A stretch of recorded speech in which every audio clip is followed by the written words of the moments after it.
I make a broke bitch mad. I don't complain. I just pay the tab. Show me what you have. I don't care what you had. Me, I've been having it. Me, I've been stacking it. One bitch they team, one never again. One get the butter, I hustle the man. Yeah, y'all know. Listen, it's Baddies Sunday, and yeah, we are here with a Baddies review. Please make sure that you like and subscribe to the channel. It is me, myself, and Ty.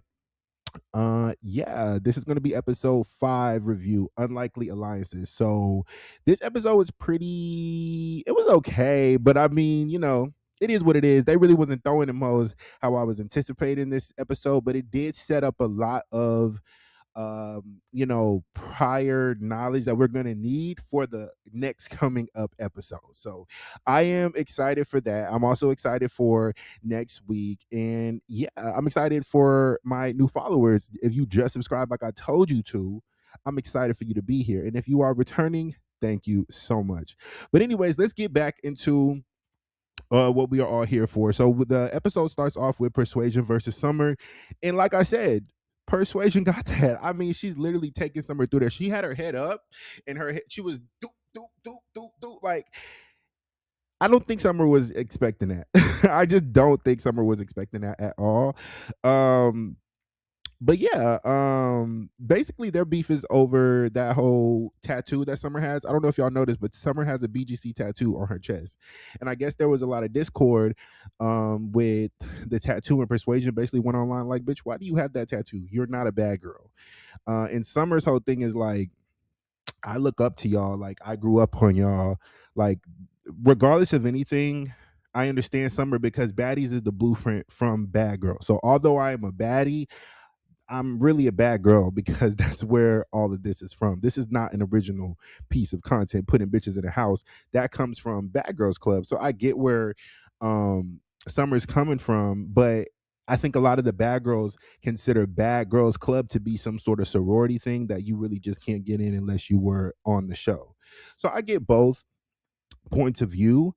Um, but I did like how Persuasion clocked it. Y'all think I can't fight because of her, and pointed to Krishan like, yeah, like Persuasion been taking bitches through there, but I mean Krishan is pretty hard, bitch to beat. I ain't gonna lie. So moreover, we get Mariah versus Summer.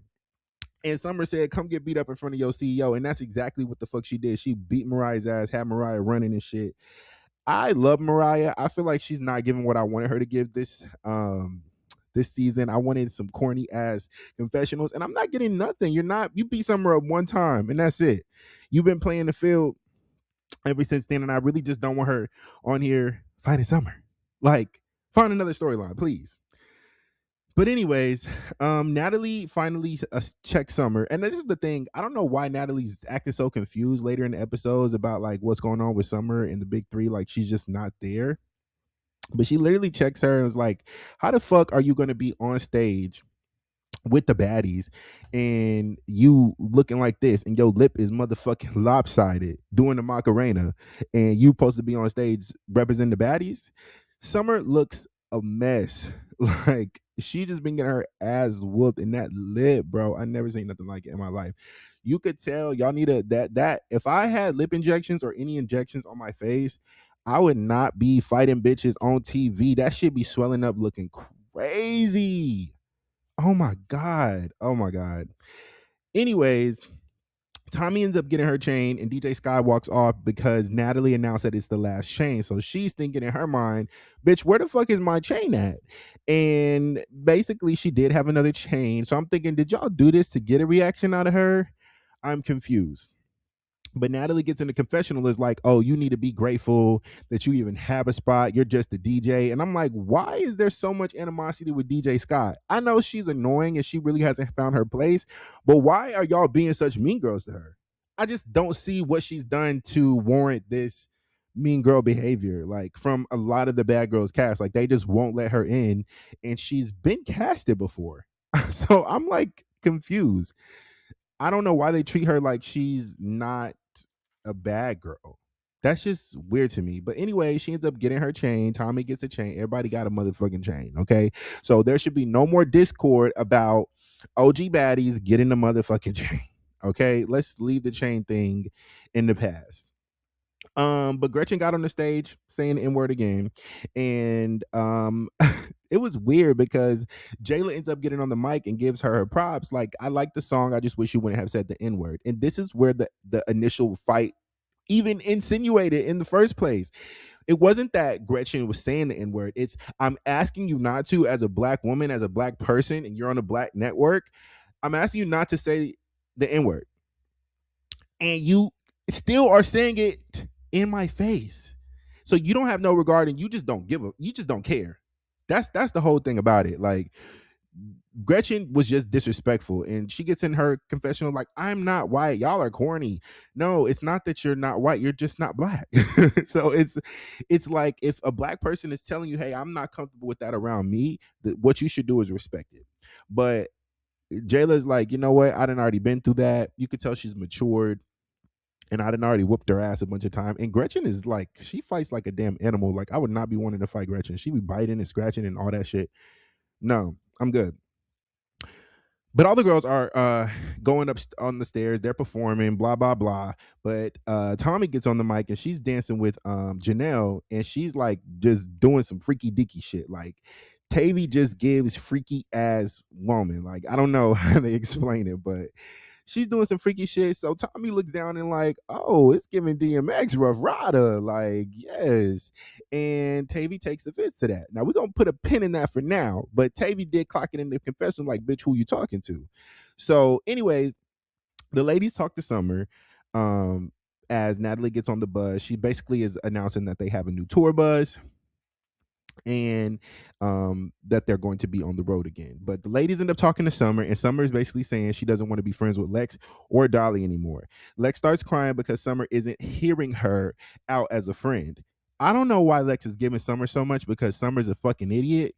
And I don't think, as she doesn't have regular intelligence, that bitch doesn't have emotional intelligence. Like, anybody that don't got common sense, don't got common courtesy pertaining to friendships, emotions, they don't got it. All right. They got the I, but they always missing the T. Shout out Nene Leaks. Okay. Summer's a fucking idiot. But anyways, the brakes buzz down. The tire is flat. And all I could think about is when Summer told Jazz, we're stuck in the mud because of that one. That shit was funny. But yeah, Summer's stupid. And the whole beef between the big three is simply just because, whether she wants to admit it or not, because they didn't jump in and beat that girl up. I mean, what they should have done in regular, big three energy was jump to Siki. That's what they should have did. And Summer would have been fine with him. But she don't want to say that she needed help, because she also did not help Dolly with Tasiki. So she's not really in the position to be asking for that. Anyways, we get Krishan versus DJ Sky High. And Krishan is basically accusing her of being an industry friend.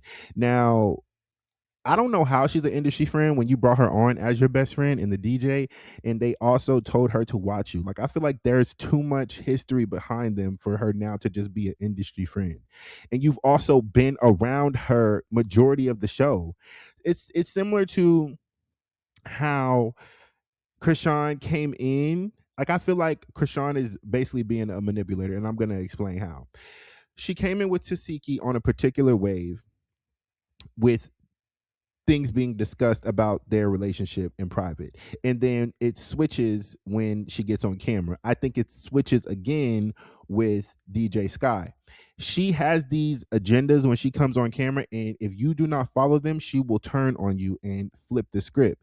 Do y'all remember when they were outside and Tasiki was fighting a couple episodes ago, and she grabbed Marsh, like, Marsh, we talked about this. Like, she already be having these girls programmed, and if they not sticking to the script, that's where she starts to turn on them. I'm trying to tell y'all. But anyways, apparently their whole thing is, when she got the cover up of Blueface that's on her neck, she was unconscious, and Sky had posted like, damn, Krishan's getting the cover up, and she felt that she took her moment. Like, you shouldn't be posting about this when this is my moment. And I agree. DJ Sky had no reason to post that. But I don't know. The bitch was probably sky high. I don't know. I don't. I really have no idea. But I understand um her point of view, but I don't agree with this being brought up when you've already been around her. Like you have had the cover up episodes prior, and you brought her on, and you were just talking to her in front of the hotel about your sister, and y'all were fine. But anyways, Natalie, we get this random stupid ass scene. Why do we have to see Natalie go to her bookings? And this is not the Natalie Nunn show. This is Baddies. If the Baddies aren't going to be there, get the fuck on. I did not want to see Natalie go do this homecoming set, but she links up with Mr. Ray, and Natalie is doing a homecoming thing, and she says she got a 90-minute set. Doing what? Like a 90-minute set? Do y'all know how long that is in front of people to entertain? Natalie don't got it. Natalie don't got that. And I love Natalie, but I would not want her in my face for 90 minutes. Bitch, you got 30. Do them 7 songs, scream baddie baddie shot o'clock, and get on. She said baddie baddie school o'clock, and I was so cringed out. Like, why would you say baddie baddie school o'clock? I didn't like that at all. But moving on, Natalie and Rolly, they get a scene and they're there to talk about their relationship. And Natalie's whole thing is when Rolly gets mad, she gets online and she starts talking shit. But she doesn't understand that all that Rolly wants is her recognition for doing your job when you don't want to be here. And Natalie has finally realized, I don't really want to be around this shit no more. So I want to give it to you. But, she wasn't, I think Natalie is growing up and she's like, hey, I can pass the torch and I don't need all of the fame and all of the things for me. Like, she really is already solidified. So I like that she's admitting, like, hey, you're right. You were doing your job, my job, and I can give you your respect for that. And I'm also going to give you a position. Because I forgot to mention that Rolly and Tommie are basically Natalie's vice president. So when the bitch don't want to come to work, she has some managers to manage these bitches. All right. But Lex and Scotty, they sit down. Lex, Scotty, Tommie, and Biggie, they all sit down and they talk things out. And basically, we end up getting a scene with Scotty and Lex coming to, some sort of, resolution with their friendship. And it's all good. Good for the goose and it's good for the gander. Tommie looks amazing, by the way. Tommie looks so good in that get up. I loved it.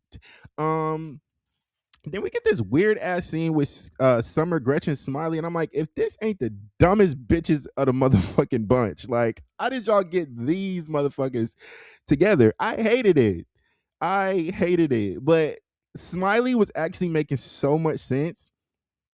And basically, she clocked Summer about her behavior when she's drunk. Hold her accountable. Like, yes, when you get drunk, that's what the problem is. All of this is your actions because you're drunk. You are drunk. But we'll see how that all turns out. Lastly, to wrap things up, we get back on this bus. I guess we just gonna be riding around, the wheels on the bus go round and round all motherfucking season. Because why do we keep getting so many bus scenes on this small ass crammed ass bus? The baddies confront DJ Sky about her not playing the music correctly though, which I understand. Okay. And Krishan basically steps up about her playing it's a vibe over Yahweh when that's not how she wanted her set. But my thing is, why do you want this song in this environment in the first place? It's fucking up the vibes. I understand you're on a different journey, but just don't perform the song. Don't perform at all. If it's not applicable to that audience, why would you perform? I wouldn't want to if I'm going to a rock concert, why the fuck would I want motherfucking Adele up there? I don't fucking know. Like, that's just stupid. But they're getting into some Instagram shit that don't got nothing to do with nothing. And Baddies doesn't do a good job of like storytelling. Like, put the screenshots of this shit that they're talking. It's if she has the phone, put it up there so that we can see what the fuck you're talking about. Because y'all are just shooting at motherfucking blanks here. Like, it's all dumb and stupid as fuck. But let me know what y'all think about the video down below in the comment section. Are y'all ready for next week? That's where we get a lot more action. But just let me know, how do y'all feel about the big three? How do y'all feel about some of the alliances changing? And yeah, how do y'all feel about also Code Killer opening up the show? Let me know what y'all think. Don't forget to subscribe to the channel. It is That Guy Ty. This is the Me, Myself, and Ty channel on myself. But make sure that you subscribe, and I will see y'all in my next video. Bye.